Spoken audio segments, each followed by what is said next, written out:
lagi di pembelajaran.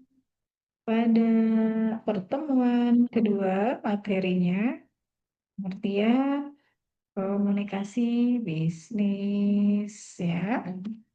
Nah, proses pertukaran informasi, gagasan atau pesan, baik verbal maupun nonverbal di dalam dan luar lingkungan perusahaan untuk mencapai tujuan komersial tertentu. Ini mencakup interaksi internal karyawan atau manajemen dan eksternal klien atau vendor untuk mendukung operasional, meningkatkan produktivitas dan membangun hubungan. Seperti itu. Komunikasi,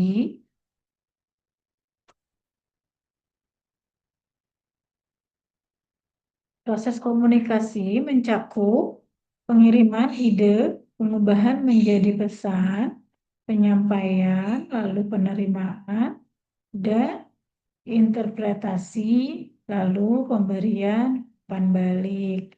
Selanjutnya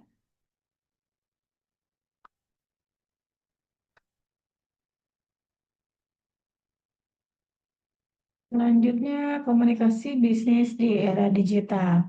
Media sosial mengelola reputasi di LinkedIn atau platform profesional lainnya. Etika email dan chat. Cara membalas pesan kerja agar tetap profesional namun efisien.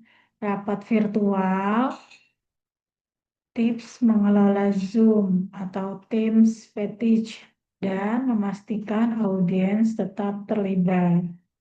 Komunikasi bisnis internal, komunikasi vertikal dari atas ke bawah, downward, itu meliputi dengan instruksi kerja, kebijakan baru, umpan balik kinerja, dan visi misi dari pimpinan ke karyawan. Dari bawah ke atas, upward, itu laporan progres, keluhan karyawan, saran, dan evaluasi dari staf ke manajer. Seperti itu. Poin yang kedua, komunikasi horizontal, pertukaran pesan antar rekan kerja yang memiliki level jabatan yang sama, diskusi antar manajer pemasaran dan manajer produksi untuk sinkronisasi tugas. Poin yang ketiga, komunikasi diagonal. Komunikasi yang melintasi fungsi dari level organisasi atau disebut dengan staf IT, informasi teknologi, berkomunikasi langsung dengan manajer dengan personalia mengenai sistem absensi. Komunikasi bisnis eksternal, contohnya pelanggan itu melayani ya penjualan, layanan pelanggan, customer service, dan edukasi produk. Contohnya berikutnya itu pemasok atau disebut dengan suppliers. Biasanya berkomunikasi mengenai negosiasi harga, pemesanan bahan baku, dan kontrak kerjasama. Pemegang saham, stakeholders, itu biasanya berkomunikasi melaporkan laporan tahunan, pengumuman laba, dan rapat umum pemegang saham atau disebut dengan RUPS. Contoh berikutnya, pemerintah.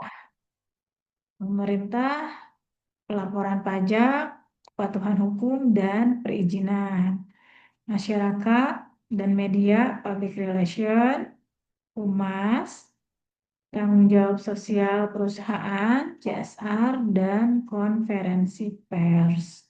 Selanjutnya, peran komunikasi bisnis dalam organisasi. Komunikasi bisnis berperan sebagai tulang punggung organisasi dengan memfasilitasi pertukaran ide dan instruksi yang akurat. Peran utamanya meliputi meningkatkan koordinasi antar tim mendukung pengambilan keputusan berbasis data, memotivasi karyawan, membangun hubungan dengan pemangku kepentingan atau stakeholder, dan meningkatkan produktivitas. Slide selanjutnya, peningkatan efisiensi dan produktivitas meliputi dari peningkatan efisiensi dan produktivitas, melibatkan optimalisasi penggunaan waktu, sumber daya, dan energi untuk menghasilkan output maksimal dengan limbah minimal. Kuncinya mencakup penetapan tujuan SMART, manajemen waktu atau skala prioritas, penggunaan teknologi, serta pelatihan karyawan. Strategi ini memastikan operasional berjalan cepat, berkualitas, dan berdampak positif pada profitabilitas. Slide selanjutnya, koordinasi antar departemen. Apa yang disebut dengan koordinasi antar departemen? Koordinasi antar departemen itu adalah proses penyelarasan atau pengintegrasian tujuan dan kegiatan berbagai unit fungsional yang terpisah untuk mencapai sasaran organisasi secara efisien dan efektif.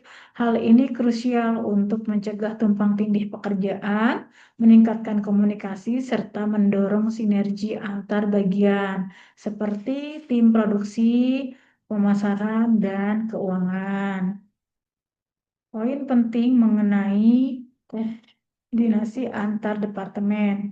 Tujuan utamanya menghindari kekacauan atau tumpang tindih, memastikan sinkronisasi kegiatan, serta menyelaraskan upaya individu dengan tujuan organisasi. Jenis koordinasi itu ada 2 poin, horizontal dan vertikal. Strategi peningkatan penerapan sistem terpadu, komunikasi aktif atau terbuka, pertemuan rutin, briefing, dan penggunaan teknologi pendukung. Selanjutnya, dasar pengambilan keputusan.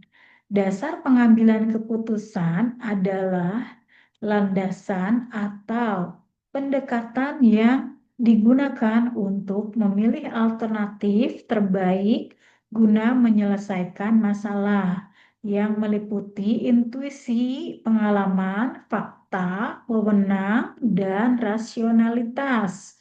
Keputusan efektif memerlukan data akurat, evaluasi alternatif objektif, dan pertimbangan dampak. Selanjutnya, dasar utama pengambilan keputusan. Berdasarkan perasaan, sifatnya subjektif, mudah terkena sugesti namun cepat dan efisien. Itu berdasarkan intuisi. Jika berdasarkan pengalaman, kejadian masa lalu yang diarsipkan, membantu memprediksi hasil keputusan saat ini. Fakta atau data atau informasi itu berdasarkan data sistematis, membuat keputusan lebih konkret dan objektif. Jika pengambilan keputusan itu berdasarkan wewenang, didasarkan pada kedudukan atau posisi pimpinan untuk mencapai tujuan organisasi. Poin yang terakhir, rasional atau logis atau objektif. Keputusan itu didasarkan pada pertimbangan logis, data, dan tujuan yang ingin dicapai secara ilmiah. Lalu langkah-langkah pengambilan keputusan yang efektif itu ada 6 poin. Identifikasi masalah, mengumpulkan informasi, identifikasi alternatif, pilih solusi terbaik, implementasi, dan terakhir evaluasi hasil. Motivasi dan keterlibatan karyawan. Motivasi adalah dorongan internal atau eksternal untuk bertindak, sementara keterlibatan itu adalah ikatan emosional karyawan terhadap pekerjaannya. Poin penting mengenai motivasi dan keterlibatan karyawan. Perbedaan utama motivasi adalah dorongan untuk mencapai tujuan. Mereka bisa bekerja secara maksimal. Keterlibatan adalah seberapa besar mereka merasa terikat secara emosional dan berkorban untuk perusahaan. Pentingnya motivasi dan keterlibatan adalah peningkatan kinerja, loyalitas, dan retensi budaya kerja secara positif. Faktor pendorong, motivator, apresiasi dan pengakuan, pengembangan karir, keseimbangan, work-life balance, kompensasi finansial tanggung jawab. Poin yang terakhir, strategi meningkatkan keterlibatan komunikasi, transparan, partisipasi, dan kepemimpinan yang etis. Manajemen krisis dan perubahan. Manajemen krisis adalah proses sistematis prakrisis respon atau pasca krisis untuk mengidentifikasi, mencegah, dan mengatasi peristiwa tak terduga yang mengancam organisasi. Tujuannya untuk apa? Tujuannya itu untuk meminimalkan dampak negatif, menyelamatkan reputasi, dan mempercepat pemulihan operasi bisnis, seringkali mendorong perubahan strategis demi adaptasi jangka panjang. Terima kasih. Allahumma fiq ila aqwamit thoriq. Assalamualaikum warahmatullahi wabarakatuh.